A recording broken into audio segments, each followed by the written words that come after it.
आज बहुत सारे आज की जो युवा पीढ़ी है वो जानती नहीं है कि अशोक महतो कौन है। साथियों, आज के 20 साल पहले मैं बताना चाहता हूं कि अशोक महतो कौन है, किस शख्सियत का नाम है। आज के 20 साल पहले जब समाज में सामंतशाही और दबंग प्रवृत्ति के लोगों के द्वारा राजबीघा नरसंहार, भुआल चक नरसंहार, विश्वनाथपुर नरसंहार और इस तरह के कई नरसंहार को जब अंजाम दिया जा रहा था तो उसके खिलाफ आंख में आंख डालकर उसके खिलाफ लड़ने वाले शख्सियत का नाम है अशोक महतो। आपके हक और हुकूक के लिए आपके गरीब पिछड़ा दलित समाज के उम्मीद और विश्वास का नाम है अशोक महतो। जब आपके मुंह से कोई निवाला छीन ले तो उसके हलक में हाथ डालकर निकाल लेने वाले हीरो का नाम है अशोक महतो। जब उस दौर के नायक, इस दौर के नए उभरते हुए नायक का नाम है अशोक महतो। मैं आपको बता देना चाहता हूं कि आज हमें जरूरत है, हमें इस नायक को, इस दौर के सबसे बड़े नायक को हाथ मजबूत करने का। इसलिए हमें एकजुट होकर रहना है, अपना मतभेद और मनभेद को भुलाकर रखना है। इसलिए ये जन संवाद का जो कार्यक्रम रखा गया, ये एक तरफा कार्यक्रम नहीं था, ये जनता के साथ अशोक महतो जी का सीधा संवाद था कि कुछ अपनी बात आप कहें, कुछ अपनी बात सम्मानित मुख्य अतिथि अशोक महतो जी कहें, और इस बीच का जो रास्ता निकलेगा वो सामाजिक और राजनीतिक भागीदारी वारसलीगंज नवादा जिला में तय होगा।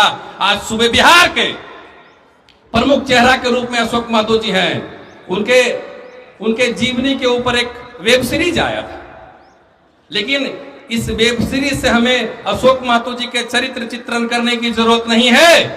वेब सीरीज के निर्माता और निर्देशक सामंतवादी प्रवृत्ति के लोग थे, लेकिन बिहार की जनता ने दिखा दिया, तुम हमारे नायक को, हमारे हीरो को बदनाम करने की कोशिश करोगे तो हम पूरे बिहार में उनका मान और सम्मान बढ़ाने का काम करेंगे। साथियों, आज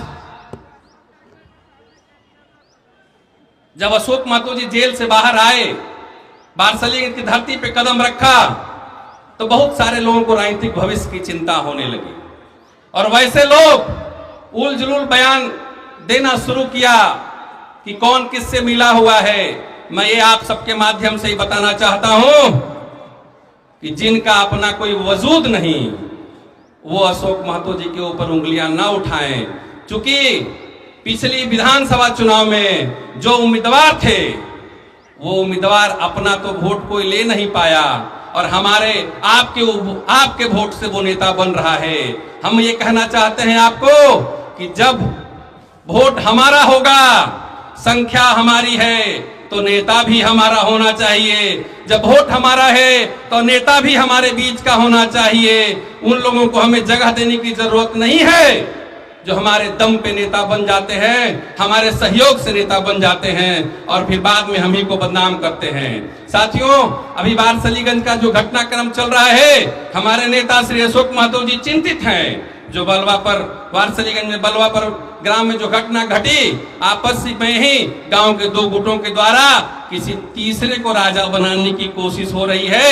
ये आपसी मनमुटाव और मतभेद का ये जो जीता जाता ज्वलंत उदाहरण है। हम कहना चाहते हैं, हमारे नेता इस घटना से चिंतित हैं। अभी कुछ दिन पहले जैसा माननीय विधायक जी ने कहा कि सौर दरियापुर की घटना हुई, इन सब घटनाओं में आखिर वो लोग सामंतवादी प्रवृत्ति के लोग शामिल हैं। वो कोशिश कर रहे हैं कि आप एकजुट ना हो। आप अगर एकजुट होंगे तो उनकी जो सत्ता है वो बिखर जाएगी। इसलिए हमें ये समझना पड़ेगा, हमें इन लोगों को दिखाना पड़ेगा। साथियों, चर्चा है, क्षेत्र में चर्चा है कि अब अशोक महतो जी क्षेत्र में आए हैं तो अब क्या करेंगे, किस राजनीति सामाजिक भागीदारी को लेकर चलेंगे। मैं 2 मिनट में ये बात कहना चाहूंगा कि अशोक महतो जी उन्हीं का साथ देंगे। इन हमारे मुख्य अतिथि का कुछ विचारधारा है, कुछ एजेंडा है, गरीब गुरबों के लिए सोचने का है। उनका सोचना है कि बिहार में जातिगत सर्वे हुआ, जातिगत सर्वे के हिसाब से, जनसंख्या के हिसाब से पिछड़ा और अति पिछड़ा की आबादी को, आरक्षण को जो बढ़ाने का काम करेगा, हमारे नेता उसी का साथ देंगे। अति पिछड़ा की आबादी के हिसाब से जो 63% की आबादी पिछड़ा की है, 35% रिजर्वेशन अति पिछड़ा को मिलना चाहिए और 27% रिजर्वेशन जो पिछड़ा समाज को बढ़ाने का काम करेगा, अनुसूचित जाति और जनजाति के रिजर्वेशन को जनसंख्या के हिसाब से जो बढ़ाने का काम करेगा, हम उनके साथ रहेंगे। साथियों, बिहार में तकरीबन 60% आबादी भूमिहीन किसानों की है। डी बंदोपाध्याय कमेटी की रिपोर्ट बिहार सरकार से आई है। बिहार सरकार की उस रिपोर्ट में कहा गया है कि 60% आबादी जो भूमिहीन किसान है, उस किसान को मुकम्मल अपनी जिंदगी जीने के लिए एक जमीन का एक टुकड़ा दिया जाए ताकि वो अपनी जिंदगी जी सके।